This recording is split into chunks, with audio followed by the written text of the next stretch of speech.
예, 그러면 이제 관심은 두 전직 대법관의 윗선이자 또 검찰이 이번 사건의 정점으로 보고 있는 양승태 전 대법원장에 대한 수사가 앞으로 어떻게 되느냐 하는 부분입니다.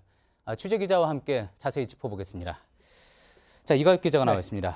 이 기자, 두 전직 대법원 구속영장 모두 기각됐습니다. 자, 결국 구속이 되지 않았다는 건데 양 전 대법원장의 앞으로 수사 계획, 구체적으로 좀 어떤 영향이 예상이 됩니까? 네, 이번 사법농단 수사 관련해서 검찰이 주목하는 기본 연결고리가 있습니다. 뒤에 준비된 그래픽을 좀 보시면요. 구속된 임종원 전 법원행정처 차장, 이 혐의가 바로 윗선인 박병대, 고영한 두 전 대법관에 연결이 된다. 그리고 예. 최종적으로는 양승태 전 대법원장까지도 연결이 된다고 보고 있습니다. 그런데 중간고리인 이 두 전직 대법관의 혐의에 대해서 어제 결과적으로는 영장실질심사에서 법원이 검찰 판단에 좀 의문을 제기하는 판단을 내린 셈입니다. 예. 검찰은 일단 양 전 대법원장을 바로 불러 조사하기보다는 두 전직 대법관에 대한 보충 수사에 조금 더 매진할 것으로 보입니다. 보충 수사에 매진을 하게 된다 그러면은 어떻습니까? 양 전 대법원장을 소환하는 검찰이 부르는 시기도 좀 늦어질 수 있다는 건가요? 네, 이달 중순이다, 이달 말이다, 내년 초다 이렇게 관측은 많이 나왔는데요. 조금 늦어질 것 같긴 합니다. 다만 수사팀 관계자는 애초에 양 전 대법원장을 언제 부를지 특정을 하지 않았기 때문에 늦어진다 이런 말 자체가 조금 어불성설이다 이렇게 밝혔습니다. 예. 소환 시점은 앞서 말씀드린 그 두 전직 대법관의 보충 수사 결과에 따라서 또 빨라진다면 또 앞당겨질 수도 있는 부분입니다. 그렇겠군요. 자, 이 부분도 한번 좀 짚어볼까요? 이 두 전 대법관에 대한 영장이 기각됐다고 해서 물론 이것만으로 해서 검찰 판단에 의문을 제기했다고 해서 무죄라는 것 전혀 아니고요.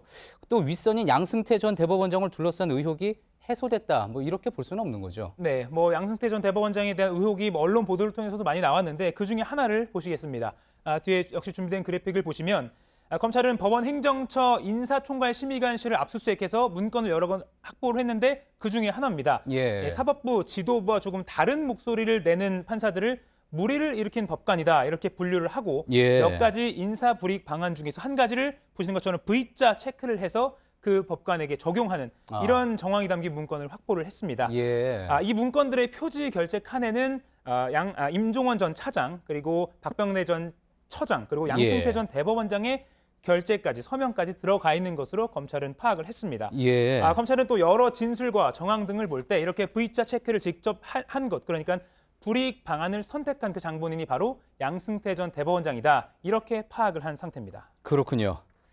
자, 그리고 이 부분도 짚어봐야 될 것 같습니다. 최근에 드러난 양 전 대법원장과 김앤장과의 접촉. 자, 이 부분에 대해서도 많은 분들이 또 궁금증을 가지고 있죠. 그렇습니다. 강제징용 소송을 고의로 지연시켰다. 이 의혹과 관련해서 양 전 대법원장이 일본 전범기업 측의 소송을 대리하는 이 로펌 김앤장 측의 한모 변호사를 한두 번도 아니고 여러 차례 최소 3번 이상 만났다. 이런 정황을 검찰이 확인한 상태입니다. 예. 당시 소송을 늦추기 위해서 박근혜 정부 청와대와 양승태 사법부가 서로 아주 긴밀하게 여러 차례 소통을 하면서 협조한 정황은 이미 구속 상태로 재판에 넘겨진 임종원 전 차장 공소장에도 많이 들어가 있는 상태입니다. 검찰은 이런 상황에서 두 전 대법관의 구속영장 발부 여부와는 상관없이 양승태 전 대법원장의 소환 꼭 필요하다는 입장입니다. 예. 잘 들었습니다. 이가혁 기자였습니다.